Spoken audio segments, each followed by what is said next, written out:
I recently reread 4 of the Mr. Men / Little Miss books by Roger Hargreaves, I believe. You know the ones.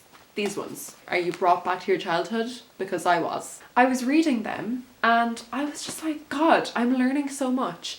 There's just so much good stuff in here. And I want to talk about the lessons that I was learning from reading these books. One more thing is that I did try and dress up in the colours of these characters because they've got, different colours, that kind of thing. It was a bit questionable, my fashion choices, so enjoy that. Without further ado, here are the lessons I learned from these 4 books.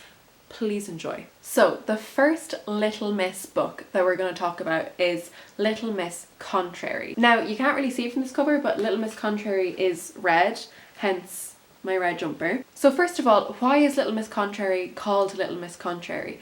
Well, she's called Little Miss Contrary because she basically says the opposite of what she's expected to say all the time.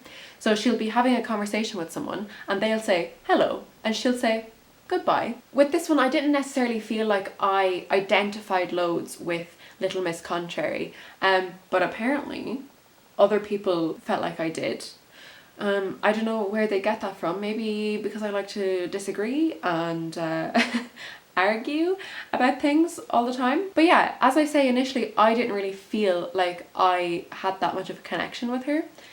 But once I finished the book, I felt like, hey, I'm glad that a comparison was drawn between me and Little Miss Contrary, and I'll tell you why. The why is because it's true that I like to disagree about things. I love to have discussions with people and, test different opinions and theories. And I 100% believe that varying opinions and having disagreements with people is the spice of life. It is what makes everything interesting and worthwhile and necessary and invigorating. And so I was grateful to this book for reminding me of that. Alright, so now looking at Little Miss Magic. As you can see, Little Miss Magic is like this yellowy beigey colour. So in my attempting to wear the colours of these characters, I went to look for something yellow and all I could find was this jacket that makes me look like a jockey and that has a lot of pink on it. But it also has a lot of yellow. So we're focusing on the yellow here, okay? And we're talking about Little Miss Magic. Honestly, Little Miss Magic was sort of irritating.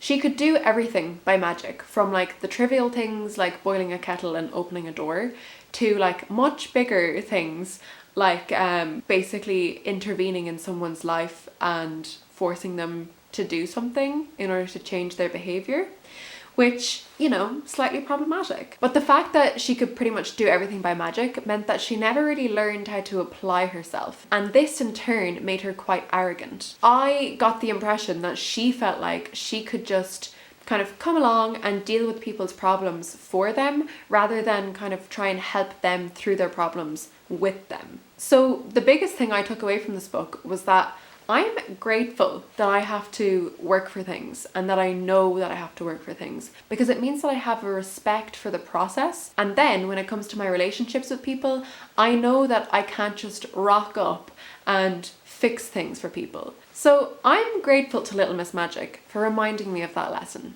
even if she was a whiny little, you know what I'm saying? Alright, so now moving on to Little Miss Fickle. I'm sorry to have to be showing you this book because it's in horrible nick. It is so dirty and disgusting. Could I have cleaned it? Yes. Did I clean it? No. So it is what it is. Also from this cover, you can't actually tell what colour this character is because it's just so faded. But I can tell you that she's orange, which is why I'm wearing this ridiculous orange reflector vest thing. Be safe, be seen. But I didn't have anything else that's orange. So, Little Miss Fickle. This was the Little Miss that I identified with the most. On the first page, this is how she's described. Little Miss Fickle was one of those people who just could not make up their minds, ever, about anything. I mean, mood. I felt seen by this, and I felt like, hey, it's okay to be indecisive. Yes, it's annoying.